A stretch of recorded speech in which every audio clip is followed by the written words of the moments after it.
Welcome to Henshaws Knowledge Village. Today's video is about money recognition, and that's kind of old school way of doing things, being tactile, and we'll have a little bit of technology too. I'm really happy to introduce Alice, who is with me today, because she's the guru of all things money. Alice has done a couple of videos with me, and I really enjoy her company.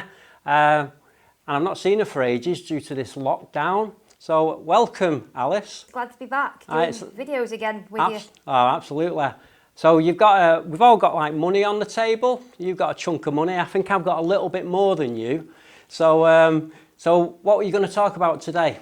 Today I'm going to talk about how you can identify money if you have a visual impairment, in particular how you identify banknotes. So that's kind of got a little bit easier. For those that didn't know, back in the day it was a little bit more difficult than it currently is now to read banknotes. They're UK banknotes. In fact, it was a bit of a pain, to be fair, but now it's a lot easier thanks to the Bank of England. They've done the right things. Took them a while to get there, but I'm not knocking that because we're happy that they've done what they've done. Alice is going to tell you what they've done. Yes, so they've now introduced a tactile feature on these banknotes so that it's easier for people with visual impairments to simply identify them by touch. So money recognition, very easy if you know how. So we're going to teach you how to do it in a physical way and also use technology. So stay tuned. So reading UK notes was quite difficult back in the day, but it's not anymore. So Alice is going to tell you how she does it. Yes, so you can now do it using a tactile feature, which is on the banknotes. So it means you can do it just by touch. So once you know which notes are which and what the tactile features mean, which I'm going to show you in a few seconds, it's very easy.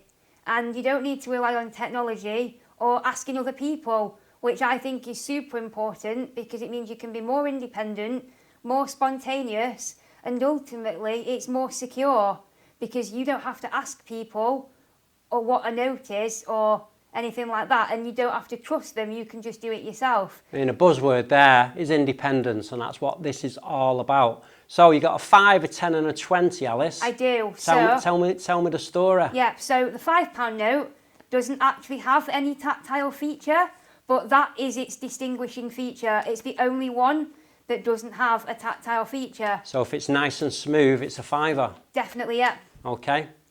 Now, move on to the £10 note. I've got it landscape so that the tactile feature is in the top left-hand corner, and it consists of 2 clusters of 4 raised dots. So each cluster of raised dots is a square shape, and for those who are familiar with Braille, these clusters are the same shape as a Braille letter G. I mean, that's just random information, yeah, that. But we don't know why it's a G. It's useful to know, though, because then you know what the cluster looks like. Yeah. That's what I find. Yeah, absolutely. And then finally moving on to the £20 note, very similar to the £10 note, except instead of it having 2 clusters of raised dots, it has 3. The clusters of raised dots are the exact same shape and formation, so 4 raised dots arranged in a square. So yeah, that's a £20 note. So to give a quick recap, £5 doesn't have any, £10 has 2, and £20 has 3 clusters of raised dots. So currently there's not a 50. The 50 is kind of old, the old paper, not polymer. But they're bringing that £50 out. So we're kind of assuming it's going to have 3 clusters of 4 dots. 4. Or maybe 4. Who knows? Yeah, we'll find out they don't very actually soon. have it advertised on all the Bank of England website says at the moment is that it'll be coming in circulation next year. So it doesn't actually give any major details. And that's one thing I like about the Bank of England's website is they actually acknowledge on their website that the purpose of the tactile feature is to enable visually impaired people to identify the different banknotes. So I think that's a big step because not only are they saying this feature's here, they're also acknowledging that visually impaired people want to manage their own money. Absolutely. So that's a good thumbs up for the Bank of England. Well done. And whoever lobbied them, because I bet there was lots of people to lobby them to get that far so quick. So you got some coins there. How about coins? Similar setup? In effect, yes. So with coins, there's actually quite a few things that can distinguish them, because coins are different in sizes, Yeah. but they're also different in shape, and they're also different in the texture of the edge as well. Okay, so with a little bit of support possibly, and a little bit of kind of remembrance, you're going to be able to get through coins and notes. And also each coin has got its own distinguishing features, so no two coins are the same. Yeah. So once you know the shape, size and texture of each, it is very easy, I think. Well, that's for me personally anyway. It's very easy to know which coins are which without really having to make much effort, really. Yeah. And it's worth noting that coins have been like that much longer than banknotes have. Yeah, that's true. That's true. So that's using using your fingertips and a little bit of memory to understand what's going on with currency. There's another way of doing it, and that's using technology. And I think me and Alice chatted before about technology. That's good when you go overseas, or possibly when you come to the UK. Using technology can help you distinguish notes if you didn't want to get and learn the way to do it tactilely. So we're going to introduce you to a couple of products, a couple of apps. So the first one off the gate is an app that you use. Yeah, Alice. so I downloaded an app quite recently called Cash Reader, and that is purely a money identification app. So it can identify many currencies, and what I think is even cooler is you can download the data for each currency. So once you've downloaded the data, you don't need an internet connection for this app to work. Oh, that's clever. So I'm going to quickly show you how this works. So there's probably nothing more frustrating than having a product that's going to help you and then there's no Wi-Fi or internet to help you. So so they've got that one covered. Yeah, so I've now got Cash Reader loaded. So I've already got it set to identify British pounds, but if you go to the settings button, which I'm going to swipe right once to, that's how you can change your currency. So all you do for this to work is you point your camera at the note you want to identify. And if you've got voiceover on, which I do because I have no use for vision, it will read out what the note is.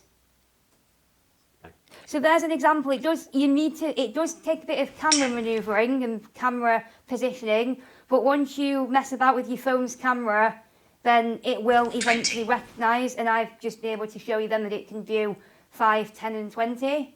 Okay. So, and obviously I have an iPhone 8 which only has a single lens camera, so it could be as well if you have a more recent iPhone, then it would work as well on even better on newer phones. And it's also worth noting, because I always think it's important to note this, Cash Reader is also available on Android.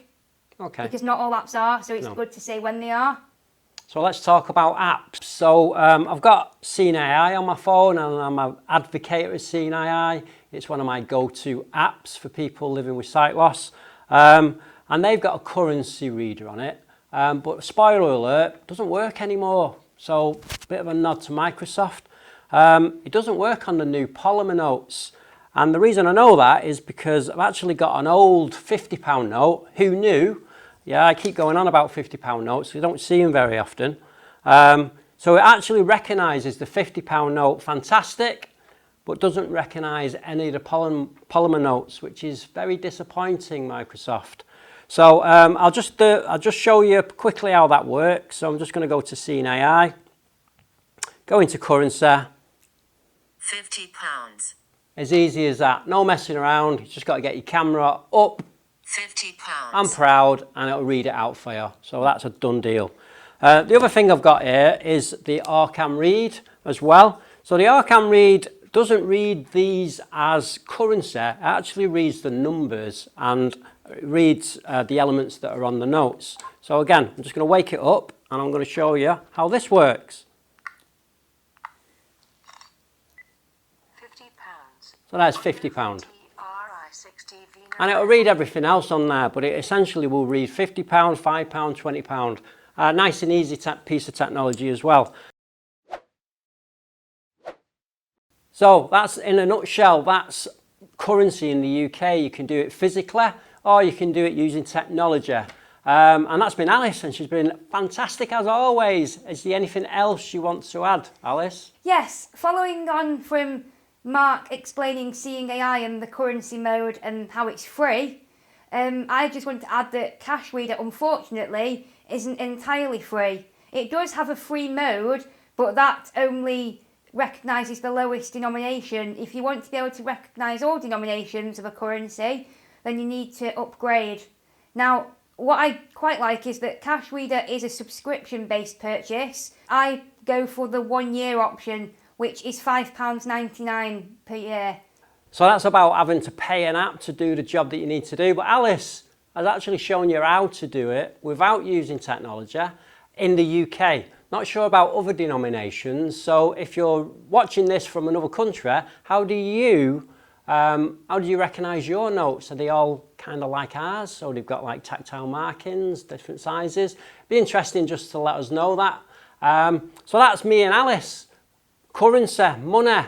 Hope you liked this video. As always, the Trinity: subscribe, like, comment, helps us understand what we're doing, why we do it, and that you like it. So thank you for watching, and hopefully you'll see me and Alice once again. Henshaws, supporting people with sight loss and a range of other disabilities to go beyond expectations.